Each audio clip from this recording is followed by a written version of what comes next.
नमस्कार, मैं डॉक्टर संतोष मीना, सहआचार्य, इतिहास विभाग, राजकीय कला महाविद्यालय कोटा। आज के इस व्याख्यान में आप सभी का स्वागत है। आज हम प्राचीन भारत का इतिहास का एक प्रमुख टॉपिक बौद्ध धर्म पर चर्चा करेंगे। बौद्ध धर्म में सर्वप्रथम हम जानेंगे महात्मा बुद्ध का जीवन परिचय। बुद्ध की जन्म तिथि के बारे में विद्वानों में मतभेद है, परंतु अधिकांश विद्वान उसे 563 ईस्वी पूर्व मानते हैं। इनका जन्म लुम्बिनी वन में दो साल के वृक्षों के मध्य या बीच में हुआ था। लुम्बिनी नेपाल की तराई में कपिलवस्तु से लगभग 14 मील की दूरी पर है।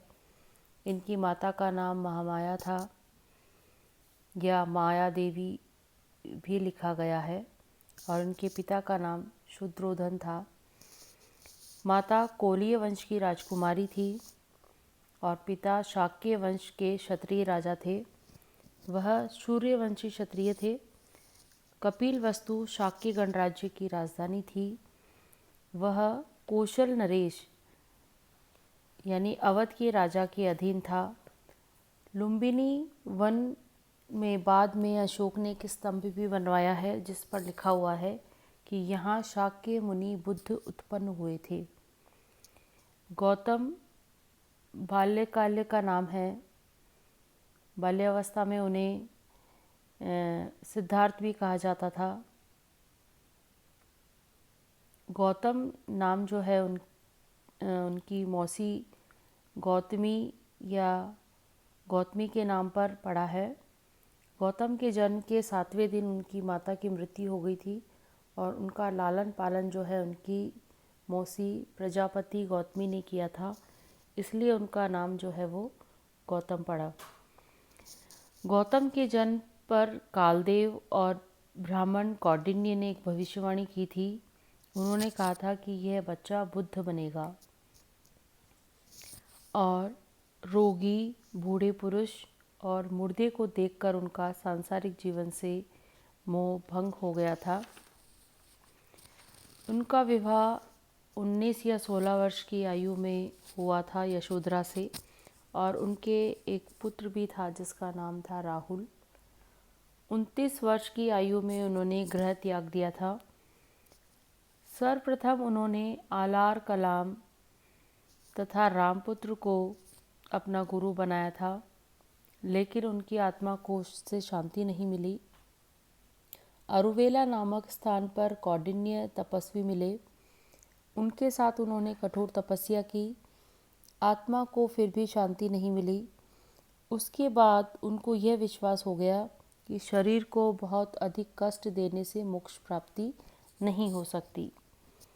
उसके बाद उन्होंने गया में वट वृक्ष, पीपल के वृक्ष के नीचे एक समाधि लगाई और 8वें दिन वैशाख पूर्णिमा के दिन उन्हें ज्ञान प्राप्त हुआ। यहाँ गौतम ने ज्ञान प्राप्त किया। वह वृक्ष जो है वो बोधि वृक्ष कहलाया। बुद्ध, जिसे बौद्ध अथवा ज्ञान प्राप्त हो गया हो, इसका शाब्दिक अर्थ होता है बुद्ध का, इसलिए उसे बुद्ध कहा गया। उस समय उनकी आयु लगभग 35 वर्ष थी। जिस धर्म का महात्मा बुद्ध को ने ज्ञान प्राप्त किया उस धर्म को उन्होंने बौद्ध धर्म कहा जाता है। और यहाँ पर बुद्ध ने मध्यम मार्ग खोज निकाला था। सबसे पहला प्रचार उन्होंने ऋषि पतन, जो कि सारनाथ बनारस में है, वहाँ से प्रारंभ किया था। यहाँ 5 साधुओं को उन्होंने सर्वप्रथम उपदेश दिया था। ये वही साधु थे जो उन्हें छोड़कर उनका मजाक बनाकर चले गए थे। यहीं से बुद्ध ने अपना धर्म चक्र चलाया था। यह धर्मोपदेश, धर्म प्रचार बुद्ध का प्रथम कार्य था। इसी को बौद्ध परंपरा में धर्म चक्र प्रवर्तन यानी धर्म रूपी चक्र को चलाना कहते हैं। सारनाथ से बनारस गए, वहाँ धर्मोपदेश दिया।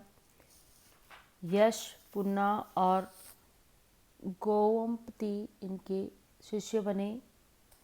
बनारस से उरुवेला गए, फिर राजगृह में मगध नरेश बिंबिसार इनके शिष्य बन गए थे।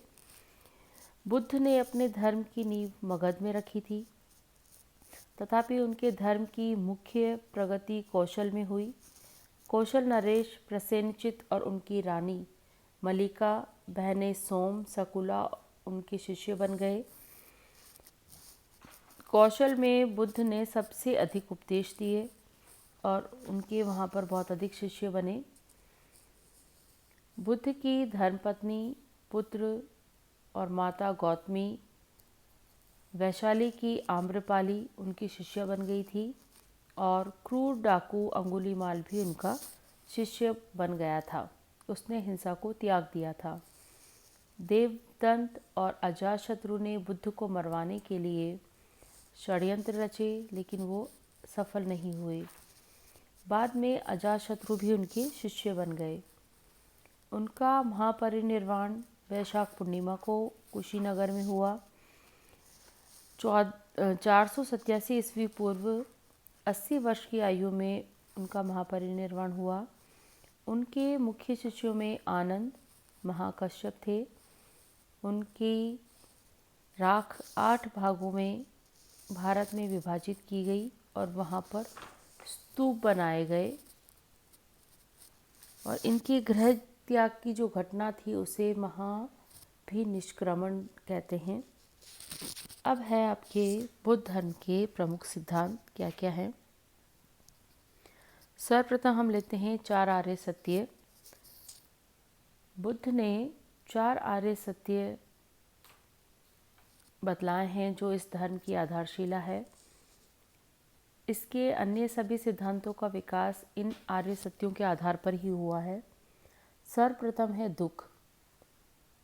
संसार नाना दुखों से पूर्ण है। किसी को किसी बात का दुख तो किसी को अन्य। किसी का दुख जन्म भी दुख है, बुढ़ापा भी दुख है, रोग भी दुख है, मृत्यु भी दुख है, धन विनाश भी दुख है, प्रियजन का वियोग भी दुख है। तो इस प्रकार से उन्होंने दुख के कई रूप बताए हैं। दूसरा है दुख समुदाय।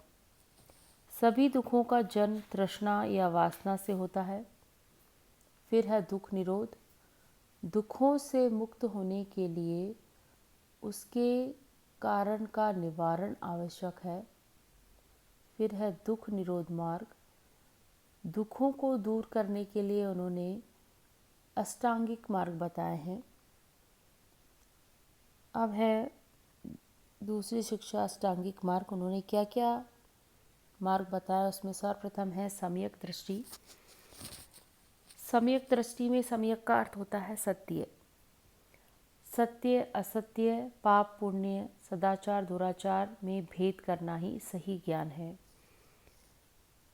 दूसरा है सम्यक संकल्प, मतलब सत्य संकल्प या सही संकल्प। कामना और हिंसा से मुक्त आत्म कल्याण का पक्का निश्चय करना। तीसरा है सम्यक वचन। सत्य, विनम्र, मृदु वचन और वाणी पर संयम। चौथा है सम्यक ध्यान। चित्त की एकाग्रता को बनाए रखना। पांचवा है सम्यक कर्म। सब कर्मों में पवित्रता रखना।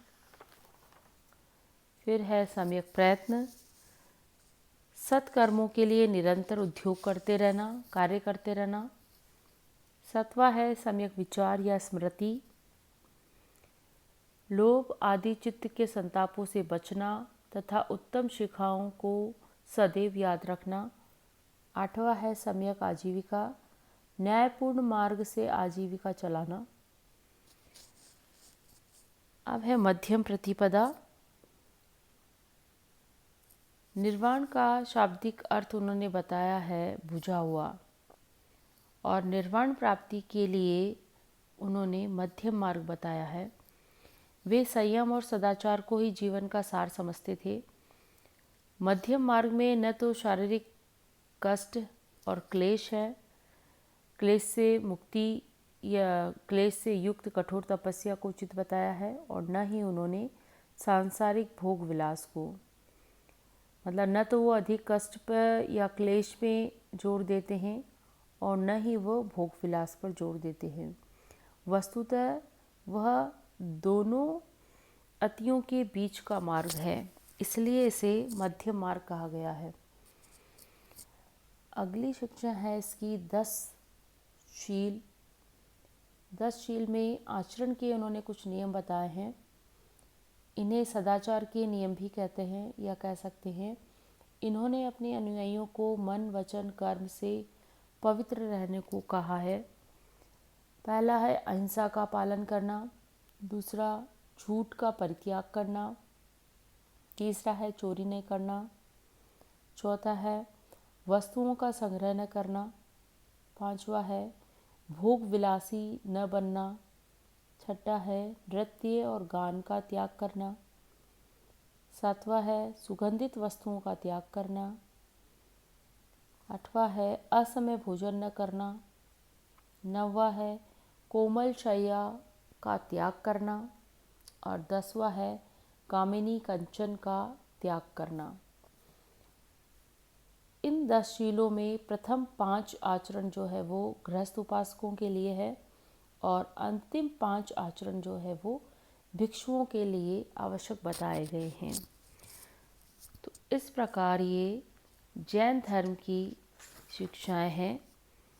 कुछ अन्य बौद्ध धर्म के विचारों का हम अगले व्याख्यान में उस पर चर्चा